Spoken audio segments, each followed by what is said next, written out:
যে যুবকরা মা বাবার কথা শুনে এলাকায় কাউকে কষ্ট দেয় না, মাস্তানি গুন্ডামি বদমাইশি করে না, এরকম ভালো ছেলেদেরকে আনবেন স্টেজে, আমি একটু পুরস্কার দিব, ওদের কপালে একটু চুমু খাবো। কারণ সততার মূল্যে এই সমাজে কেউ দেয় না।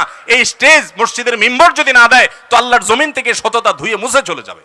মসজিদ কমিটিতেও দেখবেন যে সব চোর ডাকাত খুঁজে খুঁজে বাইর করে। আমি সবাইকে বলতেছি না, বা আবার ভুল বোঝেন না, বেশিরভাগ আমি সেটা বলছি। কয়টা মসজিদে আপনারা দেখেন যে মসজিদ কমিটিতে ভালো ভালো মানুষগুলোকে, যে এলাকার সবচেয়ে সৎ, সবচেয়ে ভালো মানুষ, সত্য কথা বলে, ধানাই পানাই করে না, দুই নম্বরই করে না, এই মানুষগুলোকে খুঁজে খুঁজে এনে মসজিদে দায়িত্ব কয়টা মসজিদে দেওয়া হয় বলেন তো? নাই।